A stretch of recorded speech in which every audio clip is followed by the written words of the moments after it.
I put this forward because I thought that it was the right thing to do for low-income people, small businesses, and families. This could possibly be the first decision before this council that cannot be taken back. Well, that is just part of the clash between Council President Sarah Nelson and Councilmember Dan Strauss, very palpable this week as Nelson's legislation to build workforce housing in the SODO neighborhood, cheered by affordable housing supporters, hated by the Port of Seattle, it's passed with a 6-3 decision.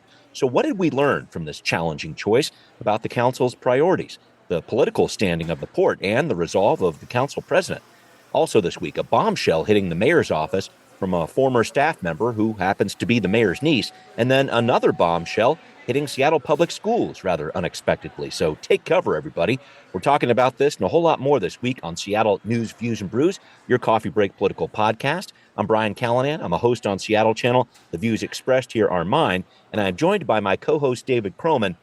David, I'm going to need full disclosure from you on this one. Did you or did you not set an alarm for 3 a.m. on Tuesday morning to watch the start of the Major League Baseball season in Tokyo? What can you tell me? I did not, though my 6-month-old got me up around that time anyway. So I could have turned it on, but I wasn't smart enough to think about flipping it on. This is why we love our children, though. David, Thank you very much for sharing that. Thanks for being with me. Thanks also to City Grind Espresso, the background noise sponsor for the audio podcast up on the first floor of City Hall. Thanks always to our show patrons, and heads up, some special Patrons First content coming your way this week. You're going to get it before anybody else, you lucky devils. And remember, if you are a patron, we also work to answer your questions on the show. So please do join in. Find Seattle News, Views, and Brews on Patreon and pledge your support starting as low as $5 a month. Finally, a big thanks to Converge Media. The video version of the podcast is on Converge Wednesday nights at 7. All right, let's do this. Time for Right Here, Right Now.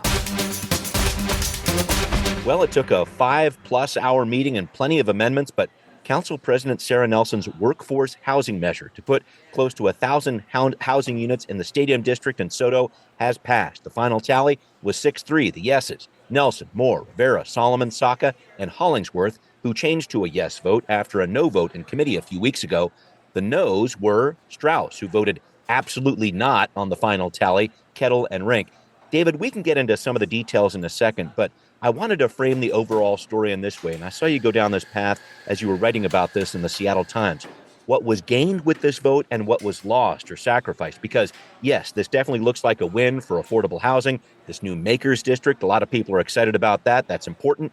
But I also wonder about how this impacts the city's relationship with the Port of Seattle. I wonder about Council President Nelson's relationship with Councilmember Strauss or Kettle going forward. Can you go down that path with me, what you see as the gains and losses on this vote? Yeah, I mean, I think there are a couple levels to that, depending on whom you ask. Of course, the Port of Seattle, as they have said over and over and over, say the loss is, further encroachment into industrial lands with housing. I mean, basically, the main argument they're making is this is a step toward gentrification.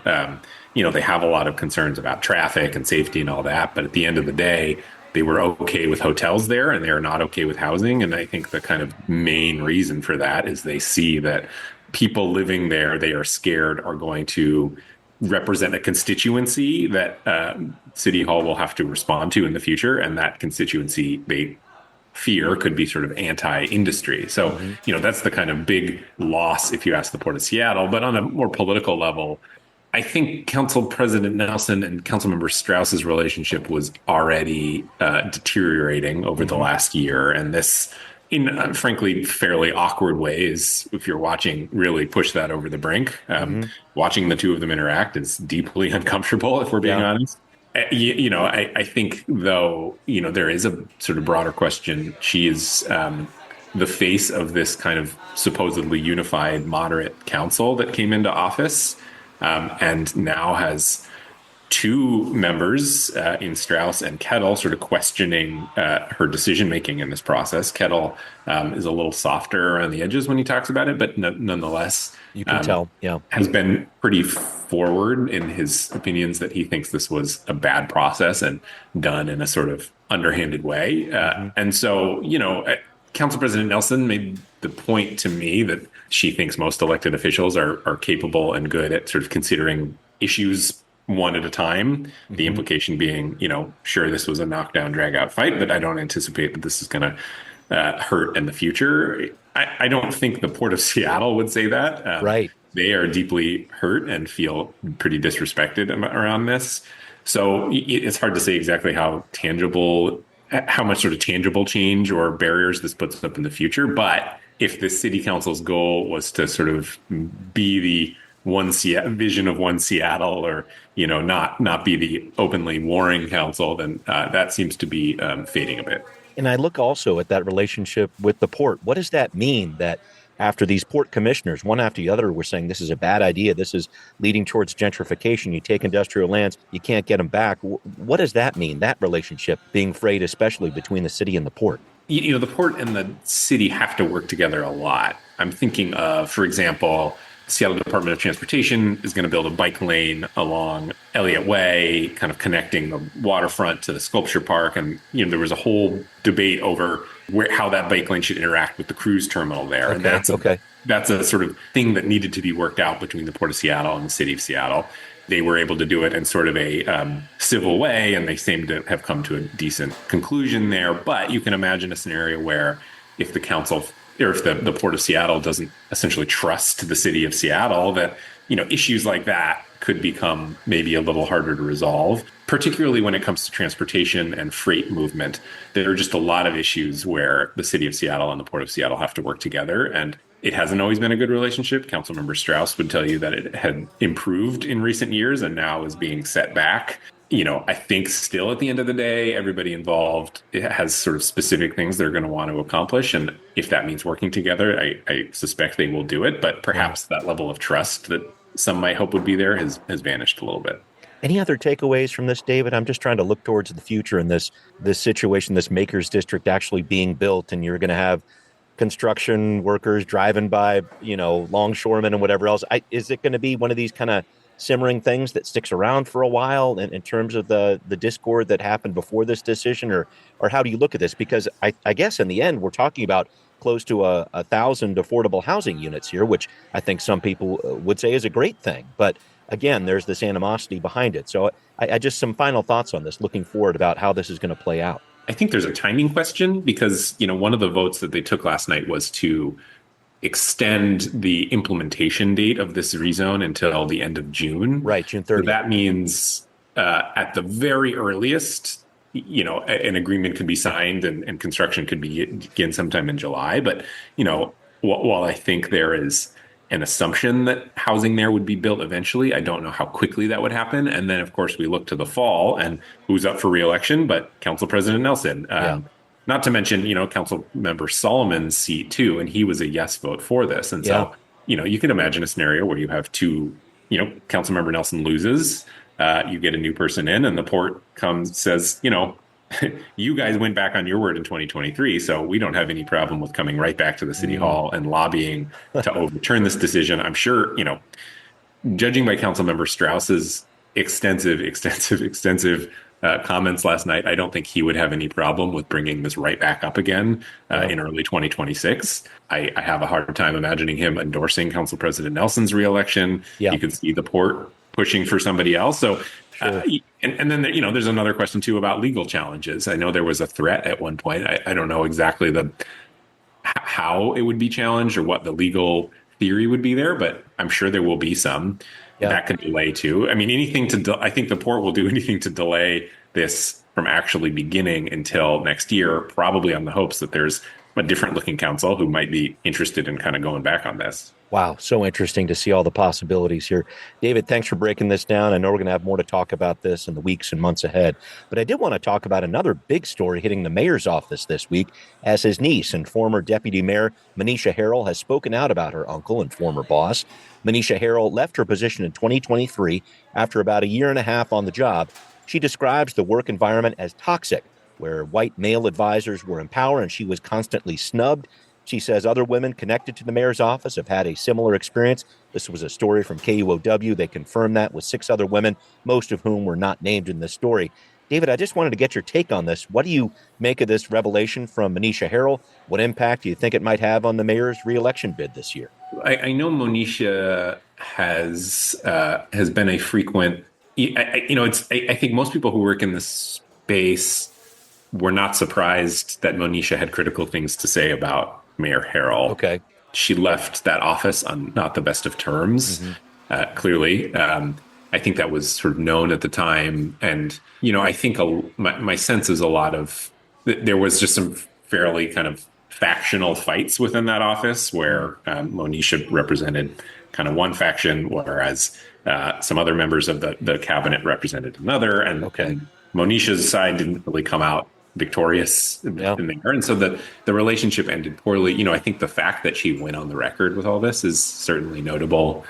As far as what it means for Mayor Harrell's reelection bid, I don't know, and I couldn't say. I think the environment that it was discussed in that story is certainly concerning and worth noting. There wasn't any sort of one scandalous piece of that I think the general public might kind of glom onto and see as a reason to kind of bring down the mayor. And so I can't make any predictions about what this means for his reelection bid, but certainly if the allegations are true that women in particular have a difficult time working in that office, that's concerning. There were some voices in that story too. I was going to say, including women of color who said that is not the case, saying I've have felt empowered in this office. So there's a counter argument there. Yeah. KUW seemed to be making the point that those statements were coordinated by the mayor's office. Yeah. I think there was a line saying that they had 6 people reach out to them unsolicited. The implication being those people were encouraged to do so. So, there's some sort of wonky in the weeds behind the scenes reporting stuff here that I think is maybe a little difficult to get into without breaking any sort of agreements that people have with one another. But certainly it's it's never a good look when your own niece goes public with concerns about how you run your office. No. And I wonder how it looks. Is it a situation where this really does stick to the mayor and cause him trouble, or does it backfire and just come across as a smear campaign? I wonder about that and what motivated this. Does that trouble you at all? Do you think about that?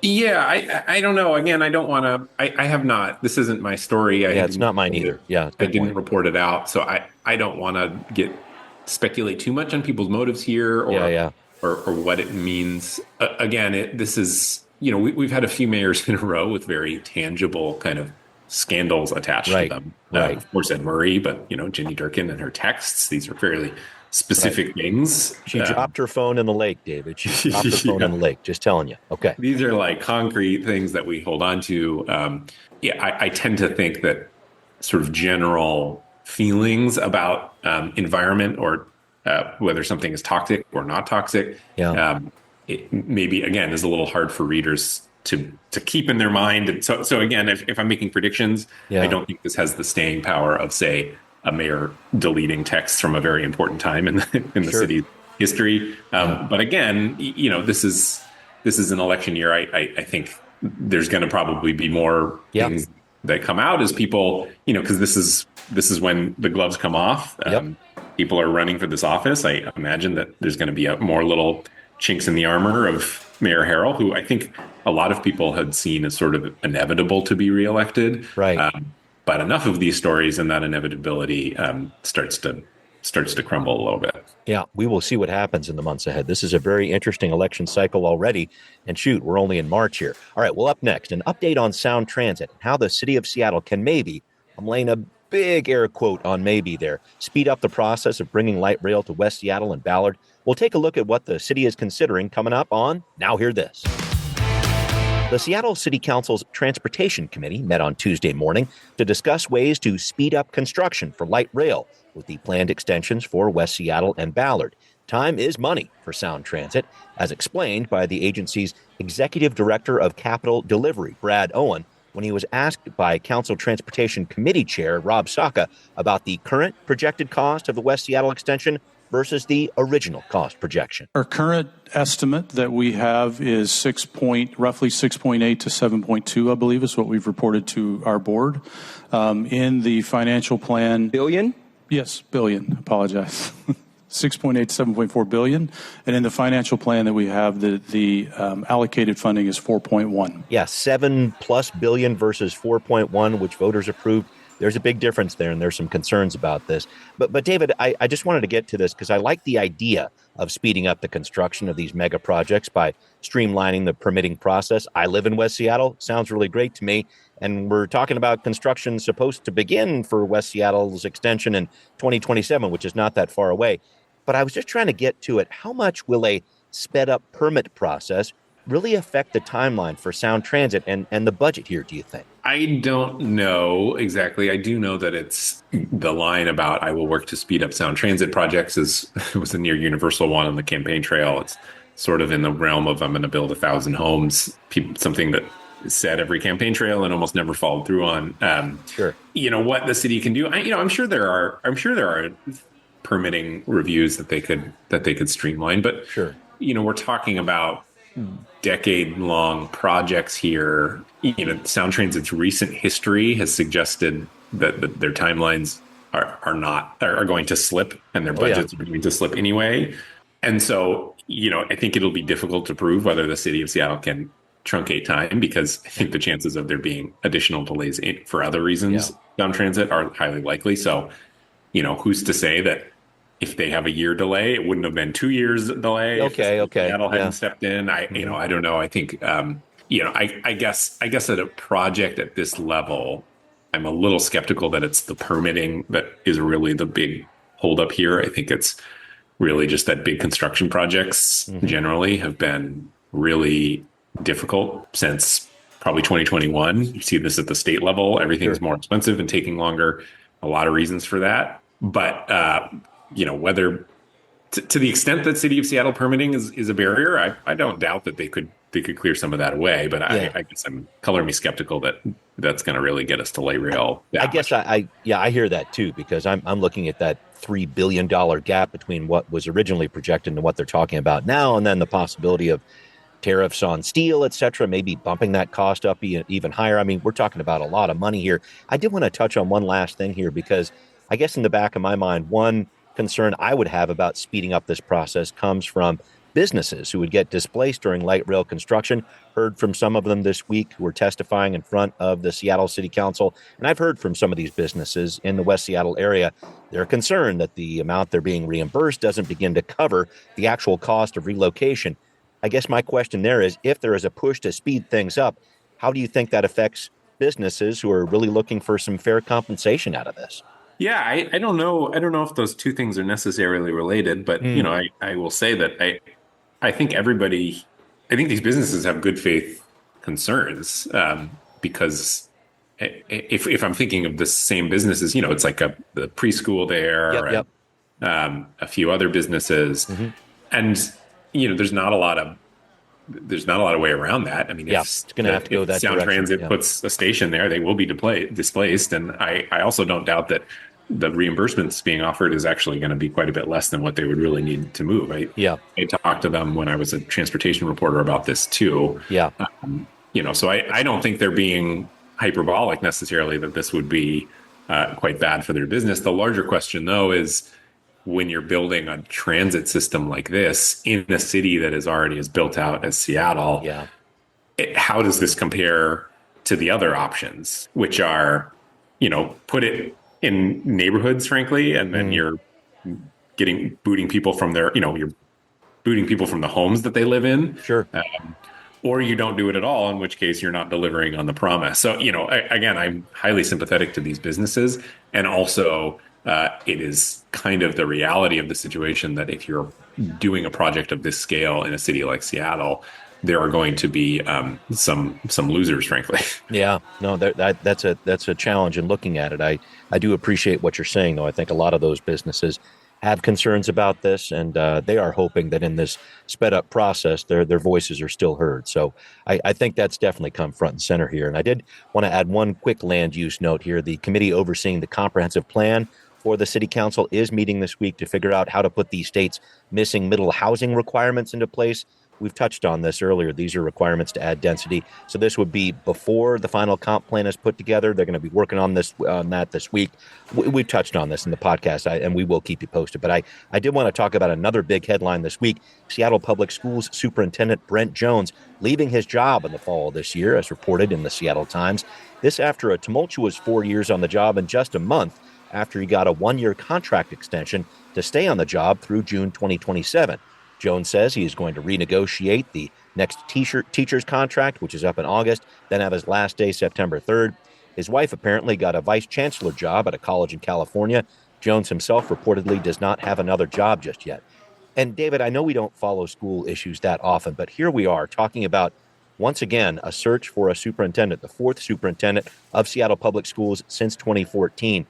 Some thoughts on this and what has been happening with Brent Jones and a district that just can't seem to keep a superintendent.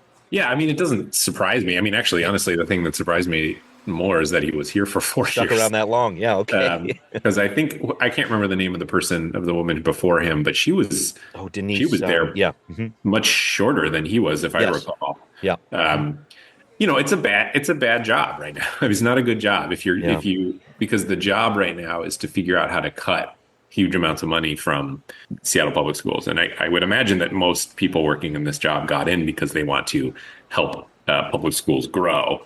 They put off, the superintendent put out that plan that would see I can't remember the exact number, but a number of schools closed. Yeah, dozens of schools, right? That was kind of slammed with a lot of pushback, from understandably upset parents. They delayed that plan. I think the kind of hope was that maybe they could gin up some more money from the state to prevent some of these closures. Sure. That's clearly not going to happen, as Governor Ferguson has kind of ruled out new taxes and asked for cuts. And so I think Brent Jones is looking at his next year and seeing that he's going to have to bring back a plan to cut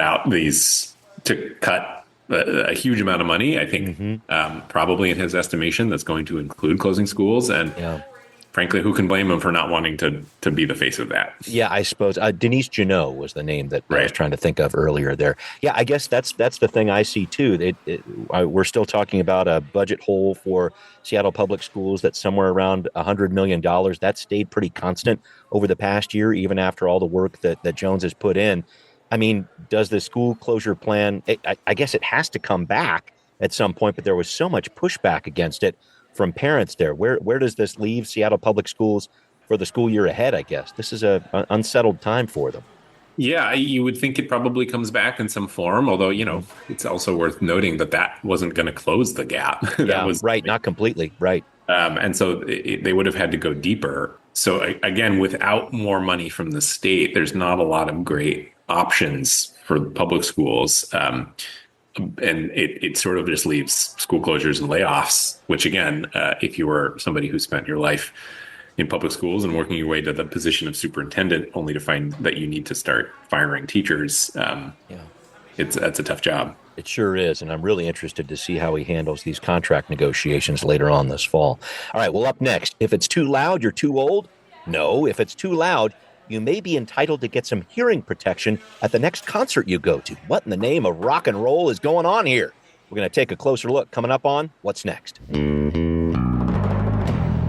All right, well, just when you thought it couldn't get any weirder in the city of Seattle, the city council this week is considering a measure requiring hearing protection to be made available in venues where loud music is playing. That hearing protection would have to provide noise reduction of at least 20 decibels. At least one option should be $1 or less if people have to buy it.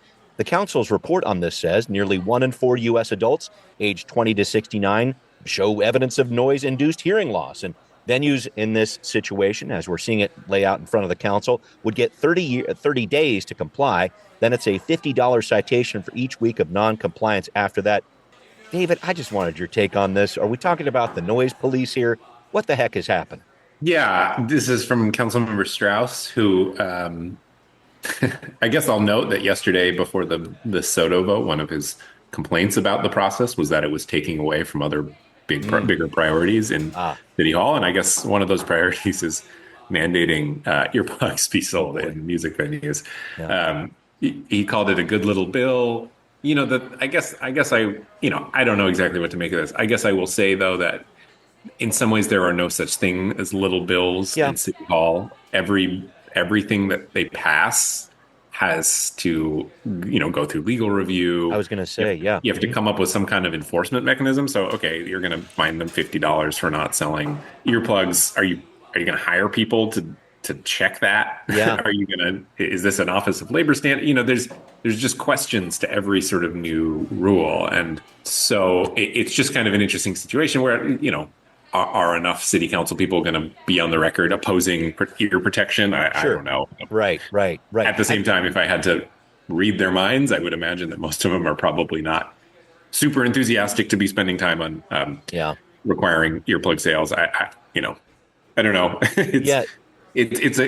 I don't feel anything about this bill in some ways. It is what it is. I would imagine if you're a music venue, it's a mild annoyance, but probably fairly easy to comply with. You just put out a little bucket and then say, here's your earplugs if you want them. Give them out for free, whatever. I mean, how much can they cost? Yeah. Right. I guess, and you talk about no little bills. I mean, I guess that's the part of it I think about.